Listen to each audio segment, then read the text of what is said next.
لمن الشاهدين والشاكرين والحمد لله رب العالمين. اللهم صل على سيدنا ونبينا ومولانا محمد وعلى آل سيدنا ونبينا ومولانا محمد وبارك وسلم. یہ ہماری خوش قسمتی ہے کہ اس مرتبہ رجبی شریف منانے کے سلسلے میں آج یہ دروازہ بند کر دو. یہ عورتوں کی آواز آتی ہے، دروازہ بند کر دو. کوئی جی ارشاد. حضرت کے اس مبارک گھر میں رجبی شریف کے منانے کا موقع نصیب ہو رہا ہے. جب تک ہندوستان میں رہے اور جب سے پاکستان میں آئے، بحمدہ تبارک و تعالی 40 برس سے رجبی شریف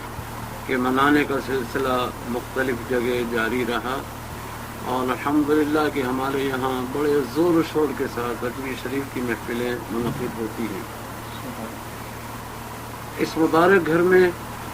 جہاں تقریباً سال کے تمام دنوں میں اللہ کے پیارے حبیب علیہ السلام کا تذکرہ ہوتا رہتا ہے،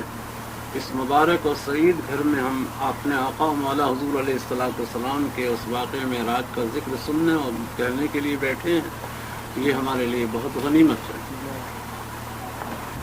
آیت شریفہ جو سورہ اسراء کی آپ کے سامنے تلاوت کی ہے، اس کے متعلق کچھ عرض کرنے سے پہلے تمہید کے طور پر چند کلمات عرض کرنا چاہتا تھا، لیکن اس سے پہلے کچھ اعلی حضرت امام اہل سنت رضی اللہ تعالیٰ عنہ کے اشعار نعتیہ پیش کرنا چاہتا ہوں. اعلی حضرت فرماتے ہیں کہ پل سے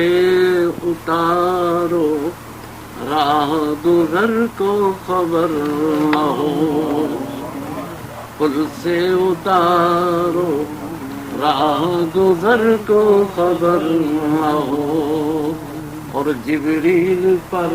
بچھائیں تو پر کو خبر نہ ہو، جبریل پر بچھائیں تو پر کو خبر نہ ہو. فریاد امتی جو کرے حال زار میں، فریاد امتی جو کرے حال زار میں، ممکن نہیں کہ خیر بشر کو خبر نہ ہو، ممکن نہیں کہ خیر بشر کو خبر نہ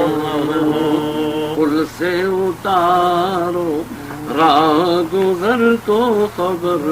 نہ ہو. کیا پیارا تخیل ہے. کہتی تھی یہ براق سے اس کی سبک روی، کہتی تھی یہ براق سے اس کی سبک روی، یوں جائیے کہ گرد سفر کو خبر نہ ہو، یوں جائیے کہ گرد سفر کو خبر نہ ہو. پل سے اتارو راہ گزر کو خبر نہ ہو، جبریل پر بچھائیں تو پر کو خبر نہ ہو. ایک عجیب حقیقت کا اظہار اعلی حضرت امام اہل سنت رضی اللہ تعالیٰ عنہ اپنے اس شعر میں فرماتے ہیں کہ ہر وہ مسلمان کے جو تاجدار مدینہ کا غلام ہے، جب دربار اقدس میں حاضر ہوتا ہے تو اس کا جی چاہتا ہے کہ حضور کو سجدہ کیا جائے، اس کو سجدہ کیا جائے. لیکن شریعت مطہرہ میں سجدہ تعظیمی غیر خدا کے لیے ممنوع ہے. جیسا کہ وہ واقعہ موجود ہے کہ حضور علیہ السلام کو کسی باغ میں اونٹ نے سجدہ کیا تھا، سرکش اونٹ تھا، سجدہ کیا تھا تو صحابہ کرام نے عرض کی کہ یا رسول اللہ جب جانور حضور کو سجدہ کر رہے ہیں تو ہمیں بھی اجازت مرحمت فرمائیں کہ ہم بھی سجدہ کریں۔ تو حضور تاجدار مدینہ نے فرمایا کہ اگر میری شریعت میں سجدہ غیر خدا کو جائز ہوتا تعظیمی تو سب سے پہلے میں عورت کو حکم دیتا کہ وہ اپنے شوہر کا سجدہ کرے، سجدہ تعظیمی ممنوع ہے۔ تو اعلی حضرت رضی اللہ تعالیٰ عنہ کو ادھر پاس شرع بھی ایسا ہی ہے اور ذوق دل یہ کہتا ہے کہ حضور کا سجدہ کیا جائے، تو یہ بڑا مشکل سا مسئلہ ہے۔ اور کیا خوب نبھاتے ہیں اعلی حضرت رضی اللہ تعالیٰ عنہ، فرماتے ہیں اے شوق دل یہ سجدہ، یہ سر کا سجدہ، اے شوق دل یہ سجدہ گر ان کو روا نہیں، اے شوق دل یہ سجدہ گر ان کو روا نہیں، تو اچھا وہ سجدہ کیجئے کہ سر کو خبر نہ ہو، اچھا وہ سجدہ کیجئے کہ سر کو خبر نہ ہو۔ یہی سوال حضرت مولانا ضیاء الدین صاحب قبلہ سے کیا گیا تھا، میں بھی اس میں موجود تھا، ہمارے کراچی کے کچھ احباب بھی موجود تھے، اور ان سے سوال کیا گیا کہ حضور یہ اعلیٰ حضرت رضی اللہ تعالیٰ عنہ کے اشعار میں جو عقیدت ہے تاجدار مدینہ کی، اس کے لحاظ سے تو ہم یہ سمجھتے ہیں کہ یہاں آنے کے بعد اعلیٰ حضرت تو بڑے بے قرار ہوں گے سجدہ کرنے کے لیے۔ تو فرمایا کہ حضرت نے فرمایا، ان کے مجھے الفاظ یاد ہیں کہ اعلیٰ حضرت رضی اللہ تعالیٰ عنہ اپنے دل کی بات تو کہتے ہیں لیکن شریعت کے پاس و احترام کا پورا پورا لحاظ رکھتے، یہ فرمایا انہوں نے۔ اور پھر اس کے سلسلے میں اس شعر کو پیش کیا تھا، میں کسان پیش کرتا ہوں، درود شریف پڑھی، اللہم صلی علی سیدنا محمد وعلی آلہ وصحبہ۔ فرماتے ہیں حضرت کہ بے خودی میں سجدہ در یا طواف، بے خودی میں بس ایک ایسا لفظ لے آئے ہیں کہ شریعت کے طور پر پکڑ نہیں ہوتی، بے خودی میں سجدہ در یا طواف، جو کیا اچھا کیا پھر تجھ کو۔ تو اس شعر کے اندر بھی اعلیٰ حضرت فرماتے ہیں کہ شوق دل یہ سجدہ گر ان کو روا نہیں، تو اچھا وہ سجدہ کیجئے کہ سر کو خبر نہ ہو، اچھا وہ سجدہ کیجئے کہ سر کو خبر نہ ہو، ان کے سوا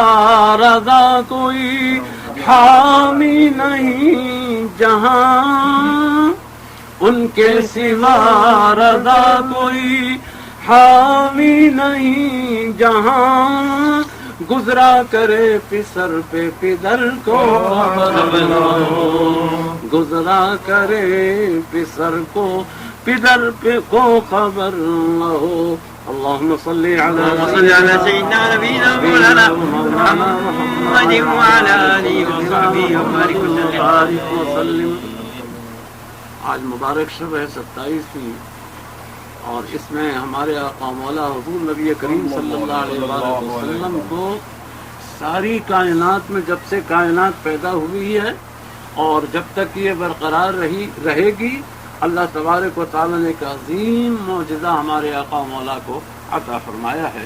جس کا تذکرہ حضور کے غلام کرتے ہیں، اپنی اپنی محفلوں میں علماء بیان کرتے ہیں، ہر ملک میں ہر دور میں اس کا تذکرہ ہوتا چلا آیا ہے، وہ ہے واقعہ معراج رسول پاک صلی اللہ علیہ وآلہ وسلم کا۔